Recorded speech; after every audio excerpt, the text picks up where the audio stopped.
Hello friends, good morning and welcome back in our YouTube channel for आपके success. मेरा नाम है आरती और आज हम लोग डेली करंट अफेयर सीरीज़ में 23 मई के इम्पॉर्टेंट करंट अफेयर्स को डिस्कस करेंगे।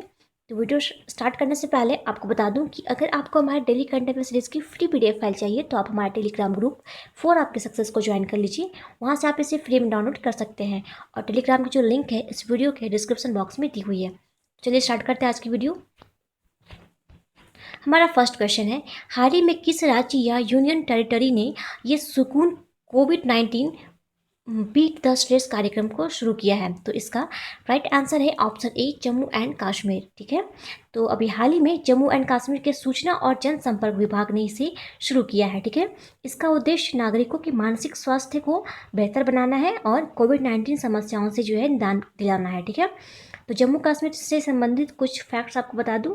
देखिए, यहाँ के जो पहले लेफ्टिनेंट गवर्नर हैं उनका नाम है गिरीश चंद्र मुर्मू। ठीक है, याद रखिएगा, गिरीश चंद्र मुर्मू जो है वो जम्मू कश्मीर के पहले लेफ्टिनेंट गवर्नर है। ठीक है, आपको गिरीश चंद्र चतुर्वेदी के साथ जो है कंफ्यूज नहीं करना है। ठीक है, तो ये जो गिरीश चंद्र चतुर्वेदी हैं वो नेशनल स्टॉक एक्सचेंज के जो है वो अध्यक्ष बने हैं हाल ही में। ठीक है, याद रहेगा। तो इसके अलावा जो है आप याद रखना कि जम्मू कश्मीर में एक चिनानी नासिरी सुरंग है जो कि भारत की सबसे लंबी रोड सुरंग है। ठीक है, और इस चिनानी नासिरी सुरंग की लंबाई 9.2 किलोमीटर है। ठीक है, याद रखिएगा, 9.2 किलोमीटर जो है इस चिनानी नासिरी सुरंग की लंबाई है। ये अभी जो है हाल ही में न्यूज़ में रहा है क्योंकि इसका जो नाम है वो बदल के डॉक्टर श्यामा प्रसाद मुखर्जी के नाम पर रख दिया गया है। क्लियर। और ये जो डॉक्टर श्यामा प्रसाद मुखर्जी हैं ये भी अब काफ़ी न्यूज़ में रहे हैं। कोलकाता का जो बंदरगाह है इनके नाम पर अभी रख दिया गया है। ठीक है, असम के जो सीएम हैं सर्बानंद सोनोवाल, तो उन्हें भी इनके नाम का एक अवार्ड मिल चुका है। ठीक है, इसके साथ ही आपको याद रखना है कि डॉक्टर श्यामा प्रसाद मुखर्जी के नाम पर एक स्टेडियम भी है जो कि गोवा में स्थित है। क्लियर। पढ़ते हैं अगले प्रश्न पे। क्वेश्चन नंबर 2 है, भारतीय इस्पात संघ यानी इंडियन स्टील एसोसिएशन ने हाल ही में किसे अपना नया अध्यक्ष नियुक्त किया है? तो इसका राइट आंसर है ऑप्शन ए, दिलीप उम्मेन। ठीक है, याद रखिएगा, दिलीप उम्मेन को जो है भारतीय इस्पात संघ ने अभी हाल ही में अपना नया अध्यक्ष नियुक्त किया है। ठीक है, बढ़ते अगले प्रश्न पे। क्वेश्चन नंबर 3 है, आतंकवाद विरोधी दिवस निम्न में से किस दिन को मनाया जाता है? तो इसका राइट आंसर है ऑप्शन डी, 21 मई। ठीक है, तो देश भर में 21 मई को जो है आतंकवाद विरोधी दिवस मनाया जाता है। ये 21 मई को ही क्यों मनाते हैं? तो आपको बता दें कि 21 मई 1991 को जो है 1991 में 21 मई 1991 में जो है तमिलनाडु के श्री पेरबंदूर में पूर्व प्रधानमंत्री राजीव गांधी की हत्या कर दी गई थी। तो इसलिए इस दिन को जो है आतंकवादी विरोधी दिवस के तौर पर मनाने का जो है फैसला लिया गया था। ठीक है, पढ़ते हैं अगले प्रश्न पे। क्वेश्चन नंबर 4 है, भारत और किस देश ने हाल ही में 5 नए बंदरगाहों और 2 नए प्रोटोकॉल मार्गों के संचालन के लिए एक समझौते पर हस्ताक्षर किया है? तो इसका राइट आंसर है ऑप्शन सी, बांग्लादेश। ठीक है, तो भारत और बांग्लादेश ने हाल ही में ये 5 नए बंदरगाह और 2 नए प्रोटोकॉल जो है मार्गों के संचालन के लिए जो है समझौता किया है। ठीक है, बांग्लादेश की जो राजधानी है उसका नाम है ढाका। ठीक है, करेंसी यहाँ चलती है टका और यहाँ के जो पीएम है उनका नाम है शेख हसीना। ओके, बढ़ते अगले प्रश्न पे।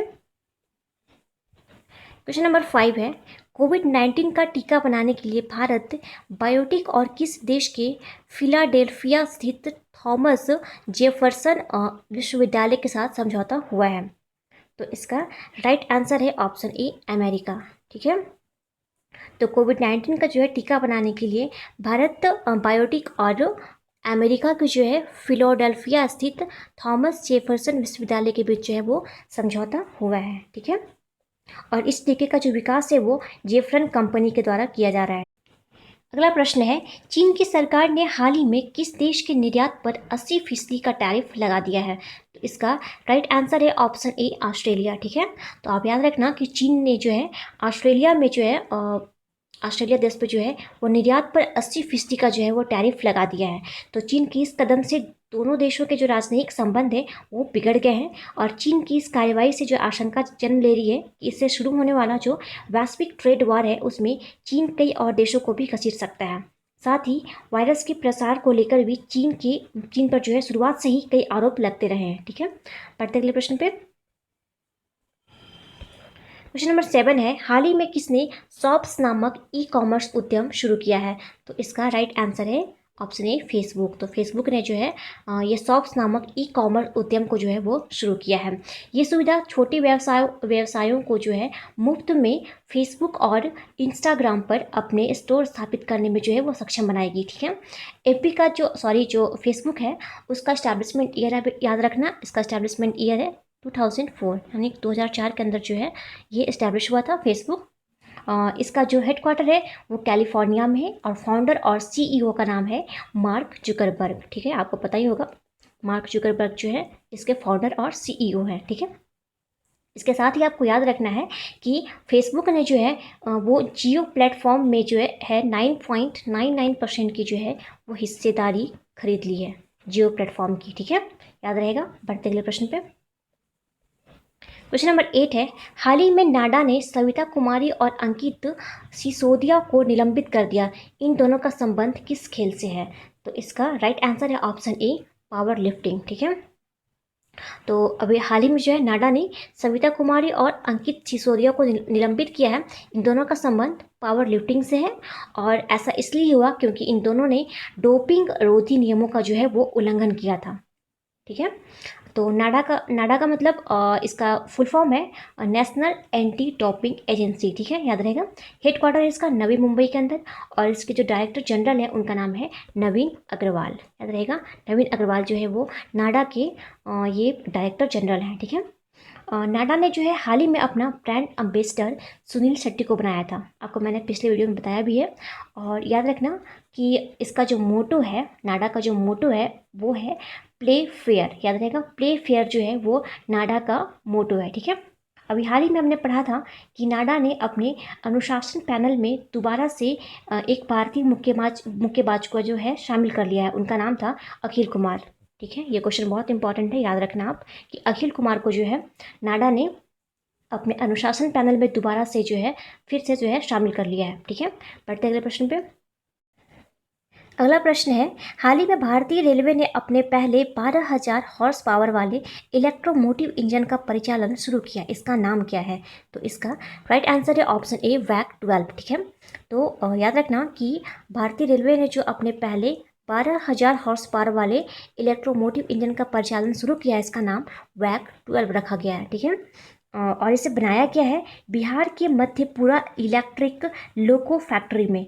और किस कंपनी के द्वारा बनाया गया है? तो याद रखना कि मेक इन इंडिया पहल के तहत फ्रांसीसी कंपनी ऑलस्टॉम ने इसे बनाया है और इसका पहला जो ट्रायल है वो दीनदयाल उपाध्याय जंक्शन पर किया गया था। ठीक है, बढ़ते अगले प्रश्न पे। क्वेश्चन नंबर 10 है, हाल ही में किस राज्य सरकार ने दीदी वाहन योजना शुरू की है? तो इसका राइट आंसर है ऑप्शन ए मध्य प्रदेश। ठीक है, तो आपको बता दें कि मध्य प्रदेश के झाबुआ जिले की ग्रामीण आजीविका मिशन की महिलाओं द्वारा ये दीदी वाहन सेवा शुरू की गई है। ये वाहन सेवा जो है महिलाओं के सुरक्षित प्रसव के लिए शुरू की गई है और ये सेवा पूरी तरह से मुफ्त है। ठीक है, याद रहेगा आपको। अब बात है एमपी की, तो आपको एक बार रिकॉल करवा दूँ इसके और भी जितने भी स्कीम्स और एप्लीकेशन जो लॉन्च हुए हैं एमपी के अंदर। तो आप बता दो कि यहाँ पे जो है एक अभी हाल ही में FIR आपके द्वारा योजना जो है वो शुरू की गई थी। ठीक है, और इसके साथ ही चरण पादुका पहल की शुरुआत भी हुई है। उसके साथ संबल योजना, पुलिसकर्मियों को कर्मवीर पदक देने की घोषणा भी जो है वो एमपी की गवर्नमेंट ने किया था अभी हाल ही में। फिर संजीवनी वाहन की शुरुआत हुई थी, फिर कोविड-19 योद्धा कल्याण योजना, फिर जीवन अमृत योजना। ठीक है, जीवन अमृत योजना, उसके बाद जीवन शक्ति योजना भी है एक, और इसके साथ ही मिड डे मील राशन देने वाला पहला राज्य बना था एमपी, आपको मैंने बताया था। फिर इसके साथ रेडियो स्कूल की जो शुरुआत है वो भी एमपी के अंदर हुई थी। ठीक है, और नमस्ते ओरछा महोत्सव का भी आयोजन जो है वो मध्य प्रदेश के अंदर किया गया था। इसके अलावा आपको याद रखना है कि मध्य भारत का पहला मेगा फूड पार्क जो है वो बनाया गया था एमपी के देवास में। याद रहेगा। और आपको पता होगा कि खजुराहो का मंदिर जो है वो भी एमपी में स्थित है। ठीक है, और दुनिया का दूसरा और भारत का पहला इन्फेंट्री म्यूजियम भी जो है वो एमपी के अंदर बना था। ठीक है, आई होप आपको सारा क्लियर होगा। क्वेश्चन नंबर 11 है, हाल ही में विश्व बैंक समूह की मुख्य अर्थशास्त्री कौन बनी है? तो इसका राइट आंसर है ऑप्शन ए कर्मेन रेहान, ठीक है। तो आपके लिए क्वेश्चन इंपॉर्टेंट होगा कि जो हाल ही में जो है विश्व बैंक समूह की मुख्य अर्थशास्त्री के रूप में जो है ये कर्मेन रेहान को जो है वो नियुक्त किया गया है, ठीक है। अब बात है वर्ल्ड बैंक की, तो इसका जो इस्टेब्लिशमेंट ईयर है वो आप याद रखना 1944 है, ठीक है। इस्टेब्लिशमेंट ईयर विश्व बैंक का जो है वो 1944 है, ठीक है। हेडक्वार्टर है इसका वाशिंगटन डीसी के अंदर, और इसका जो प्रेसिडेंट है उनका नाम है डेविड मालपास, ठीक है, याद रखिएगा। डेविड मालपास जो है वर्ल्ड बैंक के ये प्रेसिडेंट हैं, ठीक है। बढ़ते अगले प्रश्न पे। हमारा इसका लास्ट प्रश्न है, हाल ही में एक पाकिस्तानी सिख महिला पत्रकार को ब्रिटेन में एक प्रतिष्ठित पुरस्कार से नामांकित किया गया, उस महिला पत्रकार का नाम क्या है? तो इसका राइट आंसर है ऑप्शन ए मनमीत कौर, ठीक है। तो आपको बता दें कि ये पाकिस्तान की पहली सिख महिला पत्रकार हैं जिन्हें ब्रिटेन स्थित द सिख ग्रुप के द्वारा दुनिया भर में 30 साल से कम उम्र के 100 सबसे प्रभावशाली सिख व्यक्तियों में से एक चुना गया है, ठीक है। याद रहेगा इनका नाम, का नाम जो है वो मनमीत कौर है। तो फ्रेंड्स ये था हमारा आज का important current affairs. I hope आप सबको पसंद आया होगा। अब बढ़ते हैं क्विज की तरफ। तो हमने कल आपसे प्रश्न पूछा था कि किस भारतीय को जो है वो भारतीय पैरा ओलंपिक संघ का अध्यक्ष नियुक्त किया गया है? तो इसका राइट आंसर था दीपा मलिक।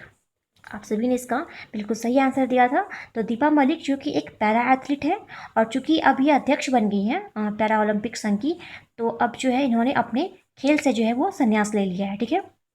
तो आज के लिए आपका प्रश्न रहेगा, आपको बताना है कि अभी हाल ही में किस राज्य सरकार ने राजीव गांधी किसान न्याय योजना की शुरुआत की है? क्वेश्चन एक बार फिर से सुन लीजिए कि हाल ही में जो है किस राज्य सरकार ने राजीव गांधी किसान न्याय योजना की शुरुआत की है? तो आप अपना आंसर जो है हमें कमेंट बॉक्स में कमेंट करके बताइए। तो फ्रेंड्स आज की वीडियो यहीं समाप्त करते हैं। Okay, thanks for watching.